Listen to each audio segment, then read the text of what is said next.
કોઈ નશેડી પૂરપાટ ઝડપે કાર દોડાવીને અકસ્માત કરે તો પોલીસ તેની સામે કડકમાં કડક કાર્યવાહી કરે, પરંતુ પોલીસ જ નશામાં ટલ્લી હોય અને આવું કૃત્ય કરે તો ગુનેગારો સામે કડક વલણની વાતો કરતી સુરત પોલીસની આબરૂ તેના જ એક અધિકારીએ લઈ લીધી છે, જેણે નશામાં ટલ્લી થઈને અકસ્માત કર્યો।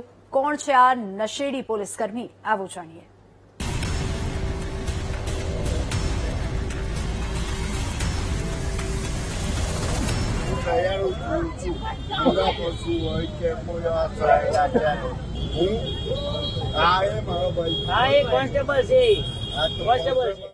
ભાઈ, આ નશેડી કોઈ નબીરો નથી, પરંતુ સુરત પોલીસમાં ફરજ બજાવતા એએસઆઈ અજય એચ પટેલ છે। ઘટના સુરતના અઠવા ગેટ વિસ્તારની છે, જ્યાં દારૂના નશામાં ધૂત એએસઆઈ પોતાની સ્વિફ્ટ કાર પૂરપાટ ઝડપે દોડાવીને આગળ જતી બીઆરટીએસ બસની પાછળ જોરદાર ટક્કર મારે છે।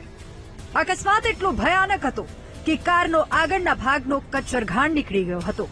એટલું જ નહીં, અકસ્માત પછી એએસઆઈને બોલવાના ફાંફા પડી રહ્યા હતા।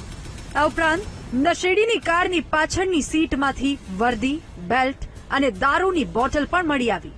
જો કે લોકો નશેડી પર હાથ સાફ કરે તે પહેલા જ તે ભાગીને પોલીસ સ્ટેશન પહોંચી ગયો હતો।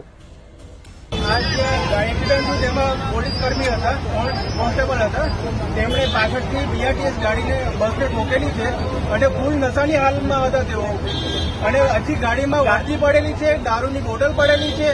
જયારે સરકાર કહે છે ગુજરાતમાં દારૂબંધી છે તો અહીંયા કેવી રીતના પોલીસ સરકારી માણસ શું કહેવાય કે આવી હાલતમાં છે? સરકારી પોલીસ કર્મચારીને દારૂ મળી રહી છે, માની શકાય કે ગુજરાતમાં દારૂબંધી નથી હાલ।